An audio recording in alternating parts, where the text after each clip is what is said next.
Hi friends, ഇന്ന് നമ്മൾ വളരെ പെട്ടെന്ന് ഈസി ആയിട്ട് ചെയ്തെടുക്കാൻ പറ്റുന്ന ഒരു കപ്പലണ്ടി മിഠായിയാണ് ഉണ്ടാക്കുന്നത്. അതായത് നിലക്കടല മിഠായി. അപ്പോൾ നമുക്ക് മാർക്കറ്റിൽ രണ്ട് വിധത്തിൽ ഈ ഒരു കപ്പലണ്ടി മിഠായി വാങ്ങിക്കാൻ കിട്ടില്ല. ഇതുപോലെ പൊടിച്ചുണ്ടാക്കുന്നതും അതുപോലെ തന്നെ മുഴുവനായിട്ടുള്ള കപ്പലണ്ടി ചേർത്ത് ശർക്കരയൊക്കെ ചേർത്തിട്ടുള്ള അതും വാങ്ങിക്കാൻ കിട്ടും. രണ്ടും നമ്മുടെ ഫേവറേറ്റ് തന്നെയാണ്, മിക്കവരുടെയും ഫേവറേറ്റ് തന്നെയാണ് അല്ലേ. എൻ്റെയും ഫേവറേറ്റ് ആണ് കേട്ടോ. അതുപോലെ ഇങ്ങനെ പൊടിച്ചുണ്ടാക്കിയതാണ് എനിക്ക് കൂടുതൽ ഇഷ്ടം. അപ്പോൾ ഇത് ഉണ്ടാക്കാൻ വളരെ ഈസിയാണ്. നമ്മുടെ കയ്യിൽ വറുത്ത നിലക്കടല ഇരിപ്പുണ്ടെങ്കിൽ ഏകദേശം ഒരു 10 മിനിറ്റ് മതിയാകും നമുക്കിത് ഉണ്ടാക്കാനായിട്ട്. അപ്പോൾ നമുക്ക് ഇതെങ്ങനെ ഉണ്ടാക്കാമെന്ന് നോക്കാം. അപ്പോൾ നമുക്ക് ആ ഒരു മിഠായി ഉണ്ടാക്കാനായിട്ട് ഞാനിവിടെ വറുത്ത നിലക്കടലയാണ് എടുത്തിട്ടുള്ളത്. ഇതിൻ്റെ തൊലിയൊക്കെ കളഞ്ഞെടുത്തതാണ് കേട്ടോ. ഇതെങ്ങനെ വറുക്കുകയെന്ന് വെച്ചാൽ പ്ലെയിനായിട്ട് വറുത്തെടുത്തതാണ്. ഒരു ചട്ടി, അടി കട്ടിയുള്ളൊരു ചട്ടി നന്നായിട്ട് ചൂടാക്കിയിട്ട് അതിൽ ഉപ്പോ എണ്ണയോ ഒന്നും ചേർക്കാതെ പ്ലെയിനായിട്ട് വറുത്തെടുത്ത നിലക്കടല. 2 കപ്പ് അളവിലാണ് ഈ ഒരു കടല ഞാൻ എടുത്തിട്ടുള്ളത്. ഇനി ഇത് നമുക്ക് തരിതരിപ്പായിട്ടൊന്ന് പൊടിച്ചെടുക്കണം. കണ്ടോ, ഇതുപോലെയാണ് പൊടിച്ചെടുക്കേണ്ടത്. മിക്സിയിലിട്ടിട്ട് ഒരു 2 കറക്കം കറക്കിയാൽ ഇതുപോലെ കിട്ടും കേട്ടോ. ഇനി നമുക്കിതിലേക്ക് വേണ്ടൊരു ഷുഗർ കാരമലൈസ് ചെയ്തെടുക്കണം. അതിന് വേണ്ടിയിട്ട് 3/4 കപ്പ് മുതൽ 1 കപ്പ് വരെ ഷുഗർ എടുക്കാം.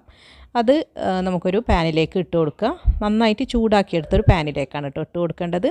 ഇനി ഇതിലേക്ക് ആവശ്യമായിട്ടുള്ള വെള്ളം ചേർത്ത് കൊടുക്കാം. ഏകദേശം ഒരു 1/4 കപ്പോളം വെള്ളം നമുക്കിതിലേക്ക് ഒഴിച്ചു കൊടുക്കാം. ഈ ഒരു സമയത്ത് തീ മീഡിയം ഫ്ലെയിമിലായിരിക്കണം കേട്ടോ. Low to medium ഫ്ലെയിമിലായിരിക്കണം.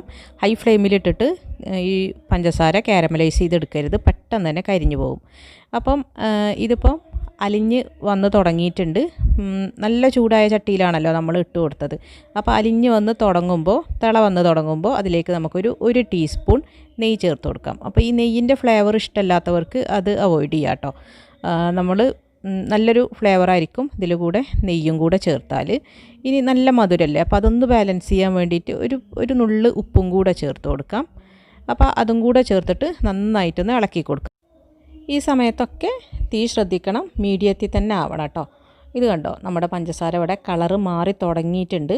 ഈ ഒരു തുടങ്ങുന്ന സമയത്ത് തന്നെ നമുക്ക് പൊടിച്ചെടുത്ത കടലയുടെ മിക്സ് ഇട്ട് കൊടുക്കാം. അപ്പോൾ കൂടുതൽ വെയിറ്റ് ചെയ്യരുത്, പെട്ടെന്ന് തന്നെ ഈ ഒരു പഞ്ചസാര കരിഞ്ഞു പോകും. അപ്പോൾ പെട്ടെന്ന് നമ്മൾ ഈ ഒരു കടലയുടെ മിക്സ് ഇട്ട് കൊടുത്തിട്ട് നന്നായിട്ട് ഇളക്കി കൊടുക്കുക. ഇത് കരിഞ്ഞു പോയാൽ വേറൊരു കയ്പ്പ് രുചി വരും. അപ്പോൾ അത് കഴിക്കാൻ ഒട്ടും ടേസ്റ്റ് ഉണ്ടാവില്ല. അപ്പോൾ പ്രത്യേകം ശ്രദ്ധിക്കണം കേട്ടോ. ആ ഒരു കളറ് മാറി തുടങ്ങുമ്പോൾ തന്നെ നമ്മുടെ പൊടി ഇട്ട് കൊടുത്തിട്ട് മിക്സ് ചെയ്ത് കൊടുക്കുക. എന്നിട്ട് ഇതുപോലൊരു ബട്ടർ പേപ്പറിൽക്കോ അല്ലെങ്കിൽ ഒരു നെയ്യ് പുരട്ടിയ ഒരു പാത്രത്തിലേക്കോ ഇട്ട് കൊടുത്തിട്ട് നന്നായിട്ട് അതൊക്കെ പെട്ടെന്ന് തന്നെ ആവണം കേട്ടോ, അല്ലെങ്കിൽ പെട്ടെന്ന് കട്ടയായി പോവും. ഈ ഒരു സമയത്ത് ഇതുപോലെ ഒട്ടും സമയം കളയരുത്.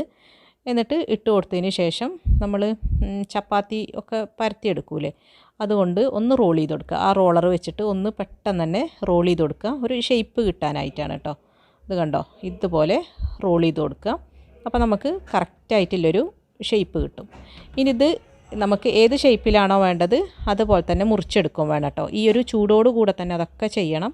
എങ്കിൽ ഈ ചൂടാറി കഴിഞ്ഞാൽ നമുക്ക് ഇതുപോലെ മുറിച്ചെടുക്കാൻ പറ്റില്ല, നമ്മൾ ഉദ്ദേശിക്കുന്ന ആ ഒരു ഷേപ്പ് കിട്ടില്ല. ഇനി നമ്മൾ മാർക്കറ്റിൽ നിന്നൊക്കെ വാങ്ങിക്കുമ്പം ഇതിൻ്റെ മുകളിൽ ഇങ്ങനൊരു കാഷ്യൂനട്ട് ഇങ്ങനെ വെച്ചിട്ടായിരിക്കും അല്ലേ കിട്ടുക കൂടുതലും. അപ്പോൾ ഞാനതുപോലൊരു കാഷ്യൂനട്ടും കൂടെ വെച്ചിട്ടുണ്ട്, ചെറുതായിട്ട് വറുത്തെടുത്ത കാഷ്യൂനട്ടും കൂടെ വെച്ചിട്ടുണ്ട്. ഇത് കണ്ടോ, നല്ല പെർഫെക്റ്റ് ആയിട്ട് കിട്ടിയിട്ടുണ്ട് നമ്മുടെ കപ്പലണ്ടി മിഠായി. അപ്പോൾ വളരെ ടേസ്റ്റാണ് കേട്ടോ, നല്ല ടേസ്റ്റാണ് ഇത് കഴിക്കാൻ. എത്ര പെട്ടെന്ന് നമ്മളിത് ഉണ്ടാക്കിയത് അല്ലേ. അപ്പോൾ വളരെ ഈസിയാണ് ഇത് ഉണ്ടാക്കാനായിട്ടും. അപ്പോൾ എല്ലാവരും ഇതൊന്ന് ട്രൈ ചെയ്ത് നോക്കൂ കേട്ടോ. തീർച്ചയായിട്ടും മുതിർന്നവർക്കും കുട്ടികൾക്കും എല്ലാവർക്കും ഇഷ്ടമാവും. ഇനി കടലിൽ നിന്ന് പോയി വാങ്ങിക്കൊന്നും വേണ്ട, നല്ല വൃത്തിയായിട്ട് നമുക്ക് വീട്ടിൽ തന്നെ ഉണ്ടാക്കാം. നന്നായിട്ട് കഴിക്കുകയും ചെയ്യാം. അപ്പോൾ എല്ലാവരും ഇതൊന്ന് ട്രൈ ചെയ്യുക, നിങ്ങളുടെ ഫീഡ്ബാക്സൊക്കെ പറയുക. അപ്പോൾ എനിക്ക് വേറൊരു ചാനലും കൂടെ ഉണ്ട്, ഓപ്പൺ കിച്ചൺ മാജിക് എന്ന് പറഞ്ഞിട്ട്. അപ്പോൾ അതിലത്തെ റെസിപ്പീസ് നിങ്ങളൊന്ന് നോക്കുക. ഇഷ്ടമാണെന്നുണ്ടെങ്കിൽ ആ ഒരു ചാനലും കൂടെ സബ്സ്ക്രൈബ് ചെയ്യുക കേട്ടോ.